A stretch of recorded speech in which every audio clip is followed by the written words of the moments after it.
What's up, guys? Now, as you guys requested, I held a poll saying what kind of video you guys want to see next, and most of you guys, almost 50% of you guys, said that you guys want an early Khabib Nurmagomedov versus Conor McGregor prediction video. So, this is going to be subject to change in the future, of course, but it might not after I do my breakdown on this fight and I study it a little bit more and do more research on it. But I did study it a lot. I studied both of their games. So when we actually look at this fight, biggest fight in MMA history, right? We all know that. And these two guys are polar opposites when it comes to styles and skills and all that kind of stuff. And like any Conor McGregor fight, there's going to be a lot of X factors that we're going to have to see in the press conferences and the weigh-ins.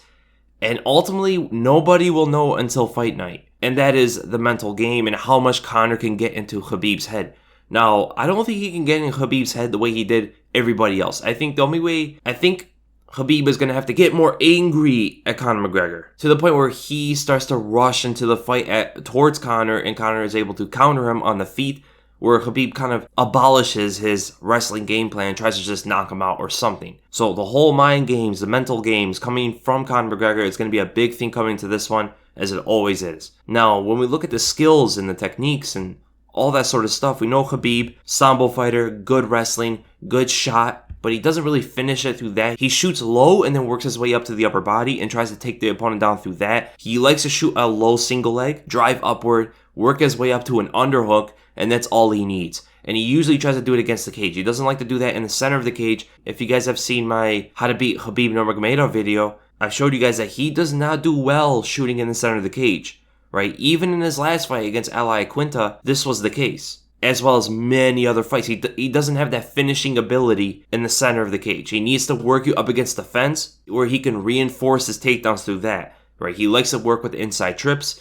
He likes to throw opponents, rebounding them off the cage, and he loves working with the underhooks and body lock. If he gets a body lock, that's it. That is it. You're going down. And that is something Conor McGregor is going to have to avoid at all times. And also from Khabib, on the feet, what is really dangerous about him? Nothing really when it comes to fighting Conor McGregor. I think McGregor is stand-up, striking, boxing, kicking, everything on the feet. Conor McGregor is light years ahead of Khabib. The most dangerous punch from Khabib is that lead uppercut, because it is very explosive and it comes out of nowhere, but he does leave his chin way up and no defense. Every time he's throwing it, no defense to it. And that is a perfect weapon for Conor to counter him. And Khabib does throw that punch quite a bit. We see him throw some jabs against Quinta. Those are pretty good. Just stick with those. Try to enter in the distance on Conor.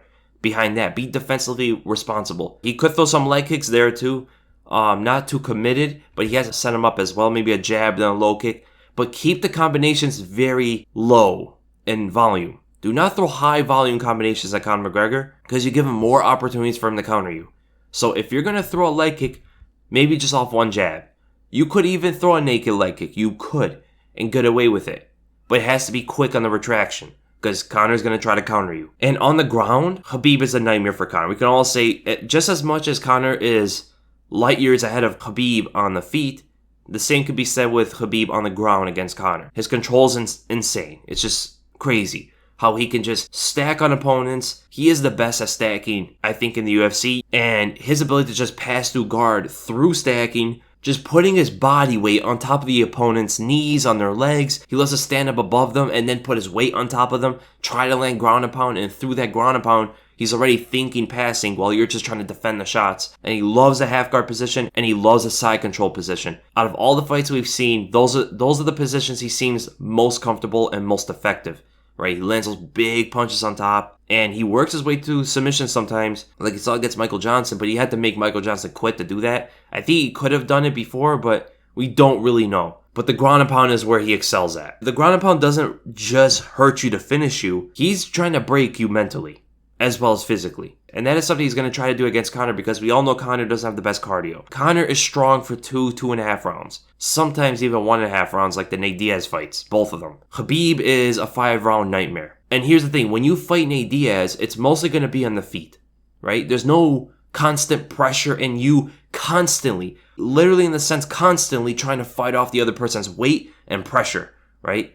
That is not happening when you're fighting Nate Diaz. So your cardio is going to be more intact the whole way through. Now, against someone like Khabib with the heavy wrestling and grappling style, Conor's cardio, I believe, is going to be lessened. I think it's going to be nearly halved. I think Conor, if he gets to the ground at all in the fight, the very next round, I believe Conor's not going to be the same fighter. I think he's going to start gassing. I think he's going to be in just a lot of danger after the first takedown, because I don't think Conor can get off the ground. But then we all know about Conor McGregor. Conor is an elite striker, one of the best boxers in the UFC. I think he is the best boxer in the UFC. He has a very long stance, southpaw fighter, opens up that left hand in both directions if he takes the outside foot advantage, and he is very good at taking the inside foot, torquing his body into the left hand. You saw that a lot against Chad Mendes. And Conor also, just like Khabib, he likes to pressure. He doesn't want to be the one backing up, right? As we saw the Nate Diaz fights, whenever he's backing up like that constantly, he's not as effective. He wants to be the one pressuring. So that's going to be a big thing in this fight. Is he going to threaten with some left hand? Show him the left hand. Do the stuff he did to Eddie Alvarez. Because if you saw that fight, for like 10-20 seconds in the center of the octagon, Eddie and Conor are not advancing on each other.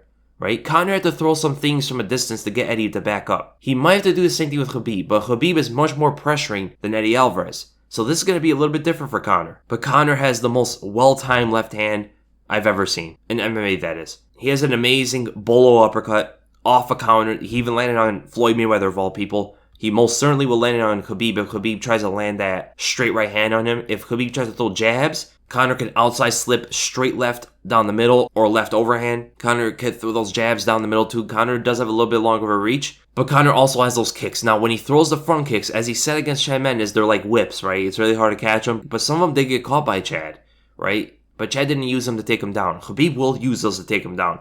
Khabib will really appreciate Conor throwing a lot of kicks at him, especially to the body or to the legs. I don't see Conor throwing any kicks to the legs besides maybe side kicks, but that's it. Everything else I think are going to be high kicks. Spinning head kicks, left high kicks. He saw Barboza able to throw them at Khabib and not be threatened by the takedown when he did it.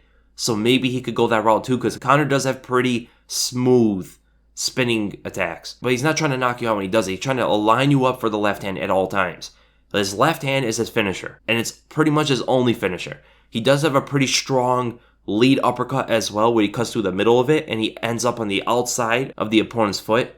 And that usually lines him up with the left straight or even the left high kick. That can very well work on Khabib as well, especially if Khabib is throwing out those jabs. And probably the biggest thing for Conor coming to this one, it's not the left hand, it's not the pressure, it's not the power, it's not the speed, it's not the boxing in a sense, it's his movement. His movement is going to be something Khabib's never fought against before. Not even close. Not Barboza, not Michael Johnson, nobody. Conor is very good at manipulating distance. He's very good at moving in and out on the opponent very quickly too. Setting up his shots, setting up that left hand, tries to get you to chase after him, and then he counters you right away. He's good at making you think he's going to come in on you. He makes you think like he's going to exit on you, but then he's coming in even more. Like he did at Eddie Alvarez, and Alvarez went to fake a takedown and try to go for an overhand right. Conor just evaded completely out of the whole distance to the point where Eddie thought that Conor was going to leave completely. He wasn't even going to come back. That's how far Conor moved. In a blink of an eye, Conor comes and catches him with the left hand. This is the most dangerous thing for Khabib Nurmagomedov. And this, if it makes Khabib back up to the cage, if you guys have seen my How to Beat Khabib video, Khabib is at his most vulnerable when he's up against the cage. His takedowns are a lot more telegraphed.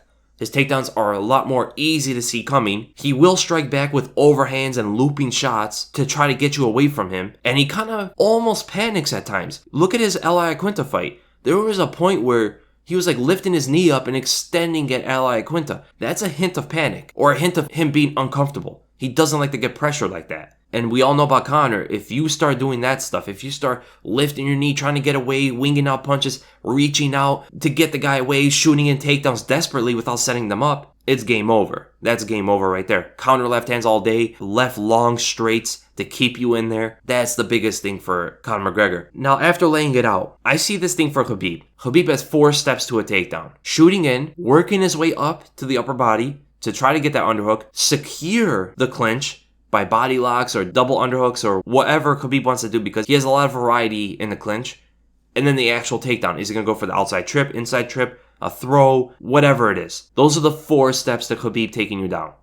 right? Whereas Chad Mendes or someone like that who fought Conor really only has 2 or 3. Shooting in and then working his way through his double leg, because he usually goes for that double leg. He turn the corners, change directions, and that's pretty much it. Then he gets you down. Khabib has a lot more steps because he doesn't finish the takedown right away. He chain wrestles a lot, Khabib. He even admits this. When he wrestles, it's not one shot. He's going to keep shooting. He goes, yeah, maybe he can stop one of my takedowns, but can he stop 5? Can he stop 10 of them right after each other? Now, Khabib, I believe, steps 2 through 4 is going to have an easy time with Conor. I think those 4 steps are not going to be difficult for him at all.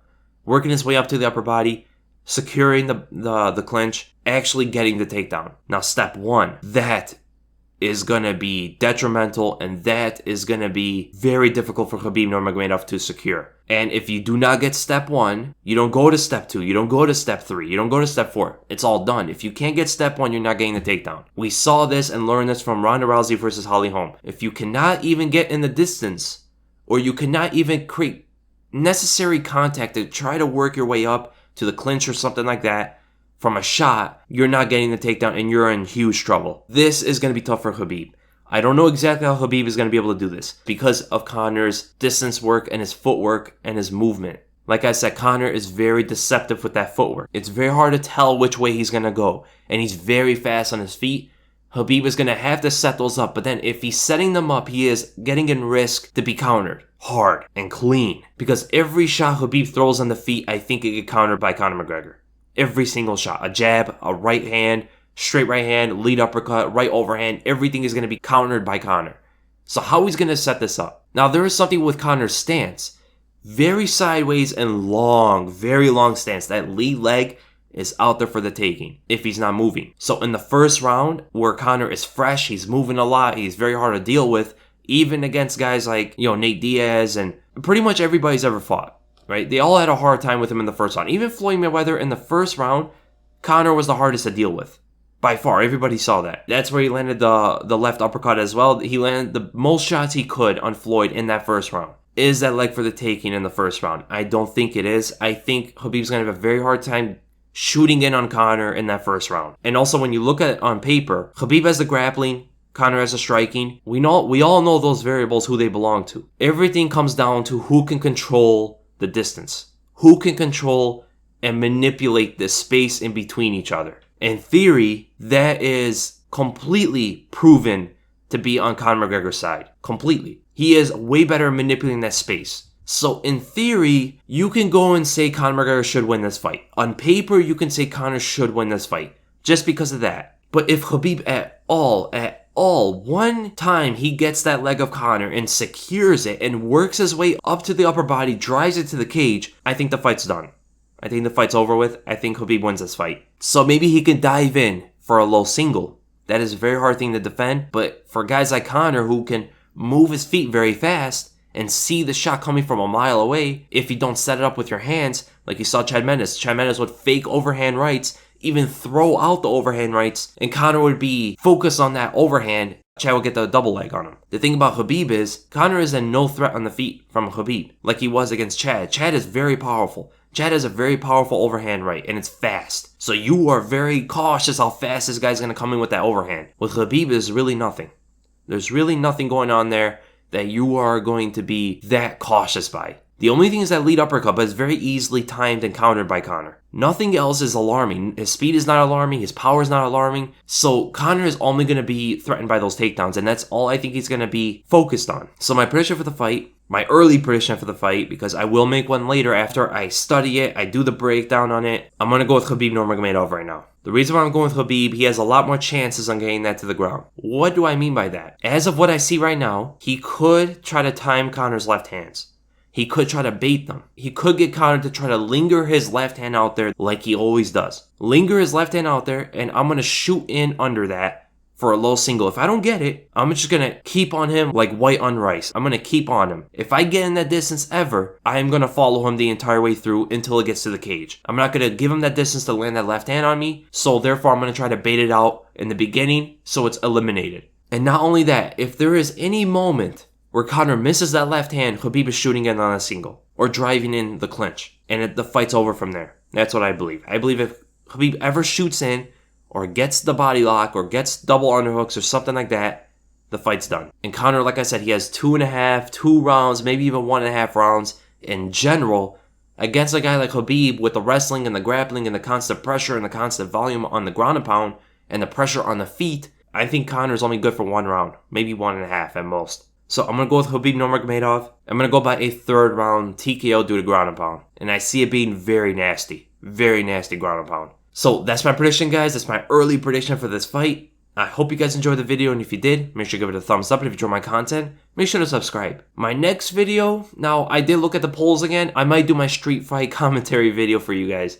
That came in second. A lot of you guys seem to want that. I was kind of surprised you guys wanted to see that. You know, it's a little bit different what I usually do. It's a little bit more fun, but there is going to be real analysis, you know. I get, like, disgusted by watching street fights sometimes because of I'm so used to breaking down, you know, high-level fights, and I'm constantly looking at high-level fights. But then when I see the mistakes and the errors and street fights from people who don't train, it's like, what am I doing right now? It's crazy to watch sometimes. So that's going to be fun. I'm going to get that out sometime next week, so be looking for that. And then my podcast is going to be on Tuesday. I'm thinking about doing a weekly podcast now. A lot of you guys have been requesting that for a long time. I just had a lot going on, so I couldn't do that. But now things have opened up for me a little bit more. I could do the weekly podcast. I'm going to try to live stream maybe the one 2 weeks from now. I'm trying to get a really good camera and trying to just figure out how this whole live stream works. Mainly it's just the camera thing, which I will be getting for that. And I'm also going to try to do my own version of the Fight Companion on UFC 229, you know, October 6th, right? Trying to get that sorted out as well, the whole technology. And I don't know if you guys want to just see me on it, if you guys want to see, you know, invite some people on there. They usually do watch fights, of course. I'm not going to bring some casual fans with me because I know that could be bothersome. So be looking for a bunch of things like that. My breakdown on Khabib versus Conor, it's going to come out in a few weeks. Now my methods and my style of how I'm going to do this breakdown is going to have to change a little bit. So that I'm going to try to work out with. But there's going to be a lot going into that one. There's going to be a lot of analysis, a lot of techniques breaking down, a lot of styles, approaches. I'm even going to get into the mental game with these two. So there's a lot to look forward to with that. And then I have a Patreon account, and I did something a little bit new with it. You know how you could put like tiers? If you guys ever been on Patreon, I do have those for you guys. So like if you guys are in one of the tiers, I forgot which one it is, you guys can send me like a personal video, maybe a training video, a fight, a spar, maybe just a simple technique video of yourself. You guys can send that to me and I could break it down for you and send that to you. And then there's another tier where I actually upload it to my YouTube channel if you guys want that. So I'm trying to evolve the whole Patreon thing too, because a lot of people were telling me you could do a lot with it. I just didn't know much about it. There's a lot of stuff coming into that one as well. And again, thank you guys so much for watching, and I'll see you in the next video.